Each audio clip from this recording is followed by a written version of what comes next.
ግልጽ አድርጌ ላስረዳሽ፣ ልጁ የኔ ነው። የአባትነት መብቴ ማንም እንዲነፍቀኝ አልፈልግም። ለምን ቆይ ከ10 ቀን በኋላ አርግዣለሁ ብላ መጣች?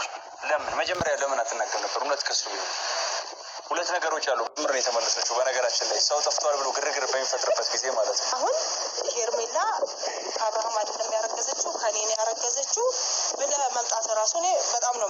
አረ አቤት ውሸት! አለመሳቅ እኮ አይቻልም ወላሂ። ቪዲዮ ስቀርጽ እንዴት ሳቄ ራሱ መያዝ እንዴት እንደቻልኩኝ ፈጣሪ ያውቃል።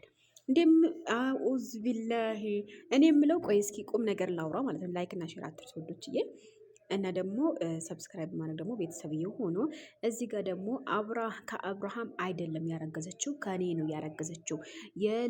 ያረገዘችው ልጅ የኔ እስከሆነ ድረስ የልጄን አላፍትናት እኔ ነኝ እንጂ የምወጣው ማንም ሊወጣልኝ አልፈልግም። ከአብርሃም አይደለም ያረገዘችው። እሺ ከአብርሃም ተማምና ከአብርሃም ብታረግዝ ለምንድን ነው አብረው ሆስፒታል ሄደው ያልተመረመረችው? ለምንድን ነው ከአቤል ጋር ሄዳ ተመርምራ የመጣችው? እውነት በራሷ ትምምነት ቢኖራት ለምንድን ነው ከአብርሃም ጋር ሄዳ ለምንድን ነው ያልተመረመረችው ብልሃል። አቤል ደግሞ እዚህ ጋር ምን አገባው ብልሃል። አቤል በጣም የሚወደው ጓደኛው ከወንድሙ በላይ ነው አቤል ማለት ነው፣ ከይቅርታ ጋር ማለት ነው። ነገር ግን የሴትን እንትን አይብ እንደዚህ በሚዲያ ላይ መናገር እህት ካለክ ማለት ነው ከይቅርታ ጋር ግን ይሄን ያክል ከአብርሃም ጋር ለማለያየት ያቀዳችሁት እቅድ በጣም ነው የሚያስጠላው። ከምሬ ነው የምላችሁ።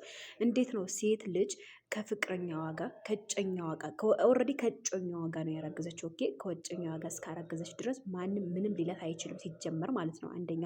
ሁለተኛ ነገር ደግሞ ማለት ነው አማረባት አላማረባት እሱ የራሷ ጉዳይ ነው። የጠፋችበት ምክንያት ለምንድን ነው 10 ቀን ጠፍታ መታ አረግዣለሁ ያለችው? አብርሃም በራሷ የምትተማመን ከሆነ እንደዚህ ማንም ሴት እግር አንስታ ለማንም ወንድ እግር አንስታ የምትሰጥ ይመስልሃል እንደ ሄርሜላ? በነገራችን ላይ እስኪ ክብር ለራሳችን ራሱ ክብር ይኖራል ማለት ነው። ስለዚህ አብርሃምን ለመለያየት ወይም ከሷ ጋር ለመለያየት ለምን አስፈለገ ይሄን ያክል ውጣ ውረዶች? ለምንድን ነው ውጣ ውረዶች የምትሄዱት? ቆይ እሱና በቃ አብርሃምና ሄርሜላ ለመለያየት የማትፈነቅሉ ድንጋይ የለም። በነገራችን ላይ ግን ለምን እንደዚህ ያስፈለገ? እውነት አንተ በራስህ ላይ ተማምነክ ነው? በኔን ያረገዘችው ከአብርሃም አይደለም። እሺ አሁን አብርሃም ልታ ወደ አንተ ለመምጣት ልትመጣልኛለህ ብለህ ነው እንደዚህ የምታደርገው? አልገባኝም። ይሄ ነገር በጣም ተሳሳተ ከዚህ ጋር ማለት ነው። እንደም የሩታ እህት ምርጥ መልስን የሰጠችው ማለት ነው። ነገር ግን በጣም የሚያስጠላ ሀቂቃ ይሄን ያክል የወረደ አስተሳሰብ እና ይሄ የወረደ እንትን ከአብርሃም ለመለየት በጣም ያስጠላል። ሀቂቃ ነው የምላቸው። እስኪ የራሳችሁን ኑሩ። የራሳችሁን ድስት እያራራባችሁ የሰውን ድስት ባታማስሉ ምን ይወጣቸዋል? ለምንድን ነው የራሳችሁን ድስት ሳያርባችሁ የማታማስሉት? በቃ የራሳችሁን ድስት አማስሉ ዝም ብላችሁ ማለት ነው። የሰውን ድስት ሄዳችሁ አታማስሉ። ሲጀመር ሄርሜላ እግር አንስታ ለማንም ወጣት የምትሰጥ አይደለችም ሲጀመር ማለት ነው። በሀቂቃ ነው የምላቸው። ኧረ ቢስሚላ በጣም ነው የሚያስጠላባቸው ወላሂ።